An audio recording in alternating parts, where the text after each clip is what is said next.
Bird buses mae pawb yn ei alw. Mae'n gymydog anwyl I mi.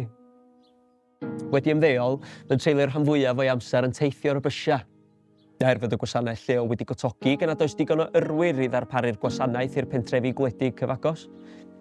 Wrth gwrs, ni fyddai o byth yn cyfaddau fod yn stryglo I gadw 2 ben lluni'n ynghyd, a'r bensiwn sydd ddim yn ddigonol I dalu filia cynyddol.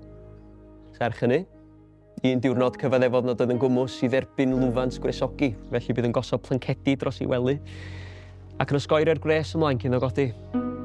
Gaf o prisia bwyd wedi codi'n ddifrifol, byddwn ymorol I fod yn cael o leiaf 1 cinio poeth. Bob deudydd. Eglurodd nad ydy o ddim isio mynd i'r banc bwyd yn y Gadeilan, gan fod llawer mwy o blant a theuluodd bellach yn ddibynnol ar yr rhoddion yno.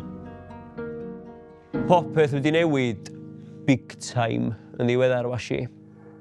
Meddai wrthi ddyn bora. Ydy? Big time.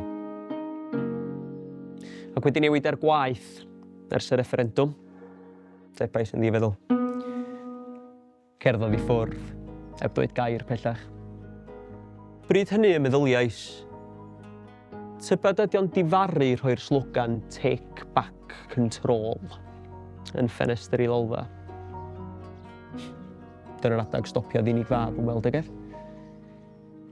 Tybed a ddeallodd Bert fod plastro slogynau celwyddog ar ochrau'r bysia yn gallu achosi'r ffasiwn chwalfa.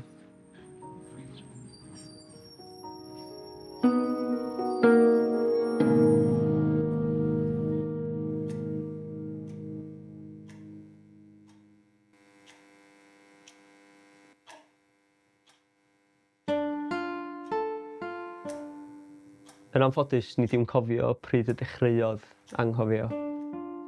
Mae roedd I ferch wedi ymdrechu i'w gynorthwyo gyda'r drefn ymolchi fyriol.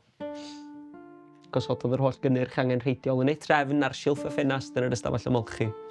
Cychwyn ar y chwith, gan ei fod yn llaw chwith, gyda'r can aerosol Nivea Men Shaving Foam.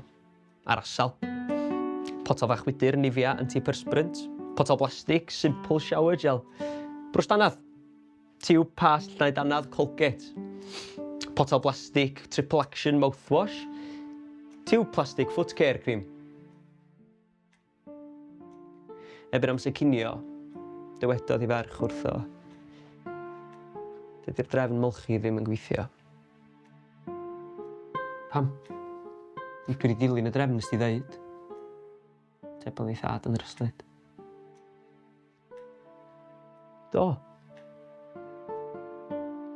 Ond da chi wedi dilyn y drefn dirgwaith fore heddiw.